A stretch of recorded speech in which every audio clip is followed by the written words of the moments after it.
Honorable Guy Mafuta Kabongo, vous avez la parole pour votre question d'actualité. Honorable Président de l'Assemblée nationale, honorable membre du bureau de l'Assemblée nationale, honorable député, chers collègues, j'aimerais aussi saluer le ministre qui vient d'arriver. Conformément aux dispositions des articles 100 et 138 de la Constitution et aux prescrits des articles 191 et 192 du règlement intérieur de notre Chambre, nous avons, en date du 12 novembre dernier, adressé la question d'actualité à l'endroit du ministre de la Santé, Hygiène et Prévoyance sociale, dont la teneur ci-après. Depuis ce temps, il est observé un foisonnement d'interventions chirurgicales et esthétiques, notamment celles dites Brazilian Butt Lift, BBL en sigle, dans plusieurs cliniques, centres médicaux et boutiques dites médicales de la ville de Kinshasa sous le regard inactif de l'autorité, frisant ainsi une acceptation tacite. Ces interventions consistent notamment en un transfert de graisse à des fins d'augmentation fessière ou à travers des injections pour cette même fin.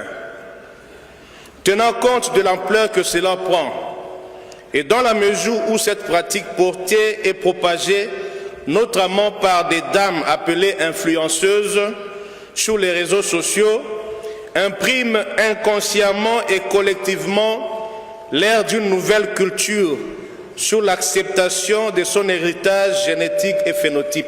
Ce libertinage dangereux, à travers parfois une charcuterie du corps humain, appelle non pas une inquiétude, mais plutôt une prise de responsabilité en raison des risques sanitaires qu'elle comporte et du manque apparent de régulation dans cette pratique.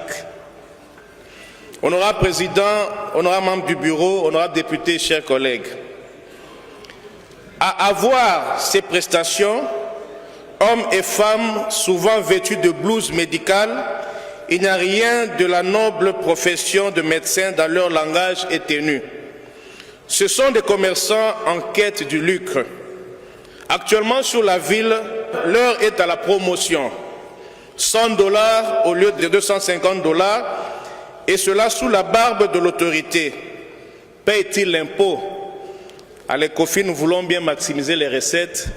On se demande sur les impôts qu'il paye. Qu'il soit bien compris par l'opinion qui nous suit. Je suis d'avis que le besoin esthétique, surtout pour une femme, est un besoin légitime et même médical. Dans le lot, je peux citer toutes ces chirurgies de correction du bec de lièvre, par exemple. Il en est également de ces interventions médicales qui peuvent intervenir après les accidents, brûlures et autres. En l'absence des statistiques officielles relatives au nombre de centres médicaux appelés, à tort ou à raison, cliniques de beauté, opérant dans la ville de Kinshasa, absence due notamment à l'insuffisance d'un dispositif de contrôle et de régulation réellement effectif, les informations recueillies à ce jour en notre possession font néanmoins état de plus d'une dizaine de structures offrant ce type d'actes chirurgicaux ou paramédicaux dans la capitale. Ces données, bien qu'indicatives, révèlent que les communes de la Gombe, où j'ai pu répertorier 4 centres, la commune de Matete, un centre, et Lemba, un autre centre, en constituent les principaux foyers.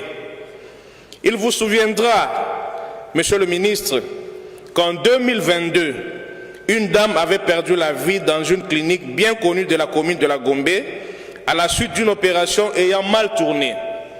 Malheureusement, depuis un temps, les mois et l'horreur ne durent qu'une journée à Kinshasa. Et on oublie. Mais l'État ne doit pas oublier.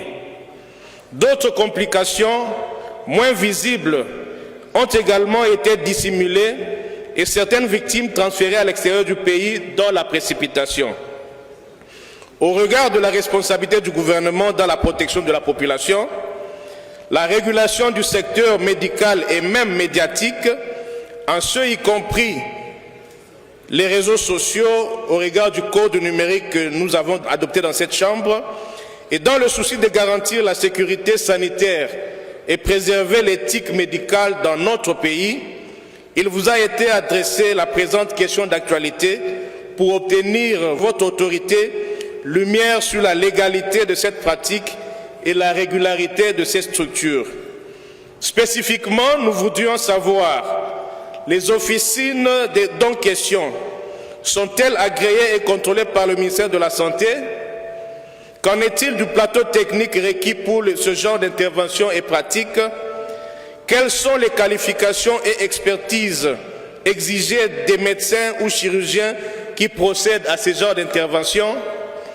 Quels sont les préalables médicaux et psychologiques imposés aux patients avant toute opération de ce type afin d'assurer leur sécurité et leur consentement éclairé? Quelles mesures de maîtrise de risque le ministère a-t-il mises en place pour prévenir les complications graves, y compris les décès liés à ces pratiques? Et enfin, quelles actions de contrôle, d'évaluation et de sanctions sont engagées à l'encontre de ces centres non autorisés et ne respectant pas les standards médicaux requis? Nous avons dit, honorable président, nous vous remercions. Merci, honorable Guy.